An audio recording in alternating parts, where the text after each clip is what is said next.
قیامت چی تیاری کردگی هستین؟ آیا شما یگان تحشه دارین در دست؟ رسول الله صلی الله علیه و سلم می فرماید اذا مات ابن آدم انقطع عنه عمله الا من ثلاث. رسول الله صلی الله علیه و سلم می فرماید هر وقت فرزند انسان از دنیا بگذرد سه چیز از او پیروی میکند، یکی فرزندش، یکی مالش، یکی عملش. فیرجع اثنان. رسول الله صلی الله علیه و سلم می فرماید دو چیز از لب قبر میگرده که او یکی فرزندش است، یکی مالی که او در زندگی خودش جمع آوری کرده بود. و یبقى مع واحد. یگانه چیزی که در قبر با همراه انسان میماند این عمل است. عمل از دو وجه بیرون نیست، یا عملی نیک است یا عملی بد. برادران اهل اسلام، پیش از آنی که مرگ بالای ما و شما میآید، ما و شما باید که یک دستورالعملی داشته باشیم. ما باید نامه اعمال ما را پر از ثواب کرده باشیم. وقتی که مرگ بالای ما و شما می آید، وقتی که ما جان به جانان می سپاریم و به لقای الله سبحانه و تعالی که با روز قیامت است ما حرکت میکنیم، دیگه هر چی که در دنیا کردیم در نامه اعمال باقی ماند و بس. خوشا به حال اون جوان، خوشا به حال اون مسلمانی که در حالتی که حیات است، در حالتی که تنی صحت دارد، به عبادت الله مشغول است، به یاد الله است. حلال زندگی باد بر کسی که چشم تر دارد، حیات است و همیشه مرگ را اندر نظر دارد. در این دنیای دون پرور مجو آسایشی ایدین. خوشا به حال اون جوان و خوشا به حال اون نفرانی که در حالت حیات هستند و همیشه در یاد مرگ هستند و مرگ همیشه در گرداگیردی سر اونها باید چرخ بزند که این لحظه بالای سر ما می آید یا لحظه دیگر. اما امروز جوان مسلمان مرگ فراموش کرده است. امروز جوان مسلمان نماز خود ادا نمی کند. امروز جوان مسلمان چقدر در گناه خود غوطه زدگی است. امروز جوان مسلمان از یاد الله غافل ماندگی است. باید ما و شما به یاد الله باشیم. باید ما و شما رجوع به طرف الله سبحانه و تعالی بکنیم که هر وقتا مرگ بالای ما و شما می آید، ما دیگر هیچ کس ما را یا دیگر از این خلاص کرده نمی تواند. در حدیث دیگر رسول الله صلی الله علیه و سلم می فرماید و ما و شما را وادار می سازد اغتنم خمس قبل خمس. رسول الله صلی الله علیه و سلم امر با ما و شما می کند که در حالتی که حیات هستید، در حالتی که امکانیت دارین، این 5 چیز شما از 5 چیز پیش بدنش غنیمت بشمارید. رسول الله صلی الله علیه و سلم فرمود اولین چیز، یعنی شما در همین حالت حیات که هستین جوانی را پیش از پیرشیدن غنیمت بشمارید. با عبادت هایی که شما در حالت جوانی میکنین و ذکری که شما در حالت جوانی میکنین و فعالیت انسان در وقت جوانیش میکنه، وقتی انسان در حالت پیری رسید دیگر قوت و توانای عبادت جوانی را ندارد. دوم رسول الله صلی الله علیه و سلم فرموده که شما بایی را پیش از کمبغل شدن شما غنیمت بشمارید. الله سبحانه و تعالی برای تو مال نصیب کرده است. الله سبحانه و تعالی برای تو هر چیزی که نصیب کرده است در راه الله او را مصرفش بکن. یک ذخیره برای قیامت تو آماده بکن. سوم رسول الله صلی الله علیه و سلم می فرماید که شما در حالتی که مقصد فرصت دارین یگان کار در وابسته نیستین، همین شما غنیمت بشمارین به عبادت الله بسیار مشغول شوین. در چهارم رسول الله صلی الله علیه و سلم فرمود که شما تنی صحت پیش از بیمار شدن غنیمت بشمارین. والله قسم این تنی صحتی که الله سبحانه و تعالی برای ما و شما نصیب کرده است، اگر ما این را غنیمت نشماریم، در عبادت الله سپری نگردانیم، در روز قیامت چقدر ندامت و پشیمانی بالای ما و شما می آید. روز قیامت دیگر روزی نیست که انسان به عبادت مشغول شود. روز قیامت روزی نیست که انسان مقصد توبه بکند. روز قیامت روزی نیست که انسان مقصد که نامه اعمالش پر از ثواب بکند. و پنجم رسول الله صلی الله علیه و سلم فرموده که شما حیات پیش از مرگ شما غنیمت بشمارین. و حیاتی را که الله سبحانه و تعالی برای ما و شما نصیب کرده است، والله قسم شما به عبادت الله سپریش بگردانید، به یاد الله سپریش بگردانید، به ذکر الله سپریش بگردانید و همیشه استغفار شما بر گرد زبانهای خود بگردانید که وقت مرگ بالای شما که آمد دیگه این فرصت امکانیت ها از دست شما گرفته می شود. جوانان مسلمان، رجوع به طرف الله برای ما و شما ضروری است که امروز برادری که با ما بود دیگر در بین ما نیست. اینمی خودش دیگر برای ما و شما پند نصیحت است. اینمی خودش برای ما امر معروف است. اینمی خودش برای ما آگاه و واضح و روشن است که انسان خواه از دنیا میگذشته است. امروز این برادر از دنیا گذشت، شاید پگاه جنازه مرا در اوجا قرار بتن. من به این ایمان دارم، من در این شک شبهه‌ای ندارم که شاید پگاه جنازه من همونجا باشد. و می خاطر شاعری بزرگ می فرماید که من شعر خواندم که حلال زندگی باد بر کسی که چشمی تر دارد، حیات است و همیشه مرگ را هم در نظر دارد. در این دنیای دل پرور مجا آسایشی ای دل. دنیا جایی نیست که ما چقدر ما در این دنیا زندگی خوب مقصد خواهش بکنیم یا مقصد امکانیت های خوش. این دنیا جایی نیست که ما و شما چیکار بکنیم، چقدر مقصد که در عیش و عشرت زندگی عمر خود سپری کنیم. دنیا جایی هست که ما و شما باید آخرت خود آباد بکنیم.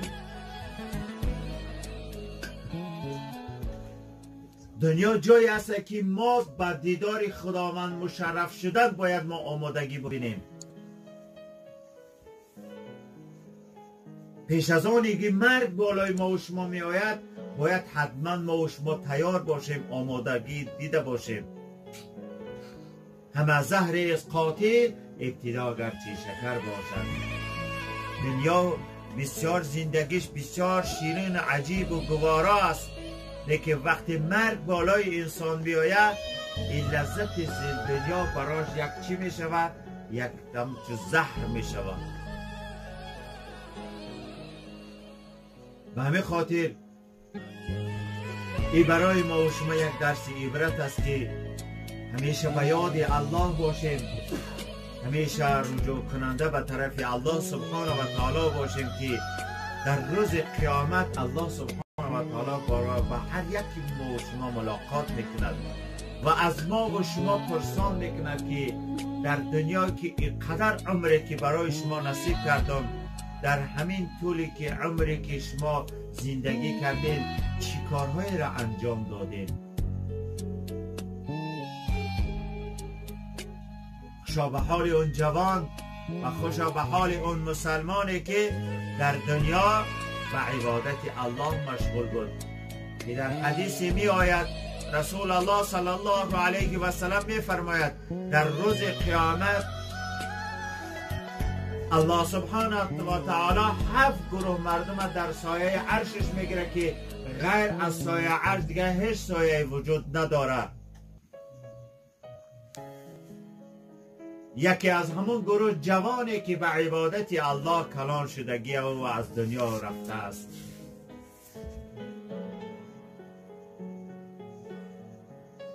جوانی مسلمانی که فرمان الله سبحانه و تعالی را در دنیا بجا آوردگی است و در امر دین و در امر الله و در امر رسول اکرم صلی الله علیه و سلم کوتاهی کردگی نیست. هرچه که الله سبحانه و تعالی براش فرمان کردگی است و او دستوراتی که رسول اکرم صلی الله علیه و سلم براش بیان کردگی است او را در حال مورد عمل قرار دادگی است. به همین خاطر ما و شما برادران اهل اسلام و دین دوست و دین پرور باید که در عبادت الله مشغول باشیم، از حرام های الله دست بکشیم،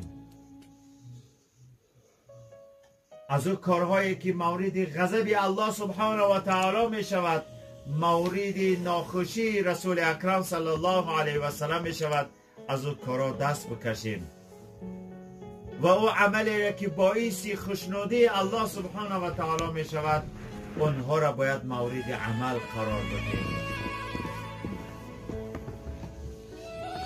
که اینه که مرگ وقتی بالای شما که می آید شما حتما در روز قیامت دوباره زنده می شوید. الله سبحانه و تعالی از همه فعالیت هایی که در دنیا کرده بود ما و شما را مورد پرسش قرار می دهد.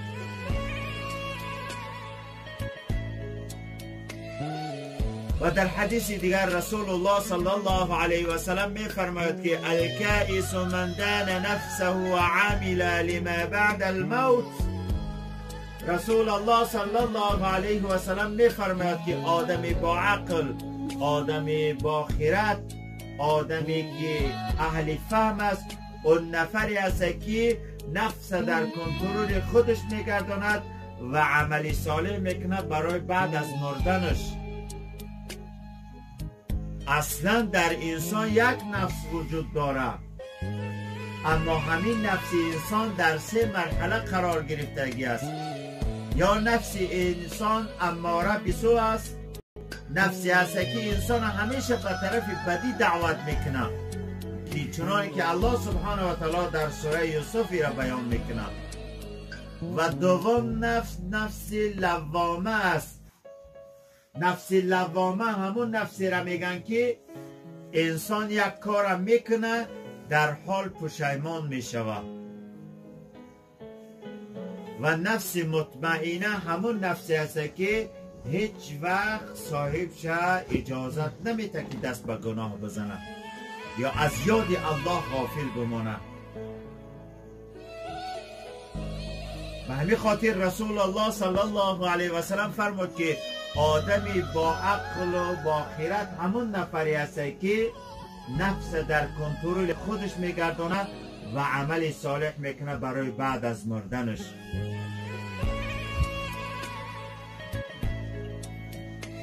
حاضی ما امکان داریم، حاضی ما فرصت داریم رجوع به طرف الله بکنیم، از اون گناه هایی که در دنیا که مرتکب شدگی است، یا خطااً گناه کردیم یا فهمیده گناه کردیم یا نادانسته گناه کردیم، رجوع به طرف الله بکن. الله سبحانه و تعالی می فرماید که لا تقنطوا من رحمت الله ان الله یغفر الذنوب جمیعا. الله سبحانه و تعالی می فرماید که شما از رحمت من ناامید نباشید. الله سبحانه و تعالی بخشنده تمام گناهان ما و شما است. پیش از آنی که مرگ بالای ما و شما می آید ما و شما باید که چی؟ آمادگی به مرگ باشیم، الکی تیاری مون دیده باشیم. از گناه هایی که کرده بودیم باید توبه بکنیم. بعد رسول اکرم صلی الله علیه و سلم می فرماید الله یقبل توبت عبد ما لم یغرغر. الله سبحانه و تعالی توبه بنده چه قبول میکنه تا زمانی که جان در قرتقش غرغره کرده است.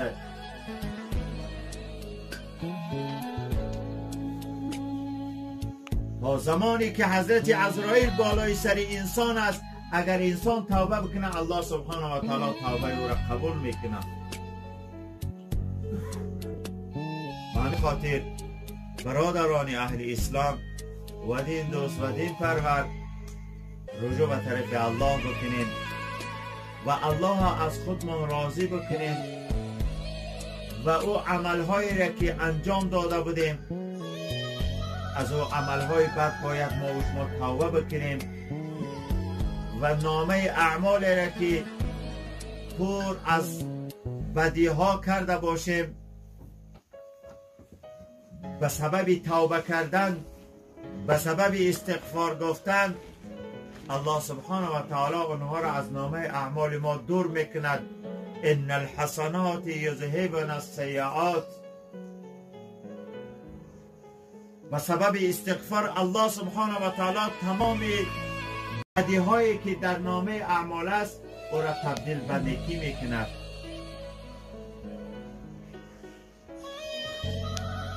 وقتی که نامه اعمالی که پر از خطایی و بدی بود الله سبحانه و تعالی او را تبدیل بر نیکی بکند، ما را خداوند در روز قیامت کامیاب میگرداند، داخل جنت میکند. به همین خاطر در این لحظه ها باید که ما و شما همیشه و همیشه استغفار بکنیم و رجوع به طرف الله بکنیم و الله باز هم از خودمان راضی بکنیم و اون نعمت هایی که الله سبحانه و تعالی برای ما و شما نصیب کرده است، از این نعمت های الله سبحانه و تعالی باید ما و شما شکرگزاری بکنیم. یک نکته بس است اگر شعور است و گرنه چرا شکور است. برای انسان های میفهمیدگی، برای انسان های با عقل و با زیرک همین اشاره کردن ما کفایت میکند و ما صحبت دور و دراز نمیکنیم. الله سبحانه و تعالی برای ما و شما توفیق بده که همیشه در عبادت الله مشغول باشیم و الله سبحانه و تعالی این برادری که امروز مصیبت بالاش آمده است، الله سبحانه و تعالی باز هم برای این برادر ما یک صبر جمیل نصیب گرداند و الله سبحانه و تعالی این برادر ما که مثنوی علیه رحمه که از دنیا گذشتند خداوند طریق رحمت و شایسته جنت بگرداند. خداوند در خاندانشان باز هم صبر جمیل نصیب بگرداند و خداوند اهل نشستگانی که در این لحظه ها هستند خداوندا باقی مانده عمرمانه همیشه مقصد که بخیر بگرداند.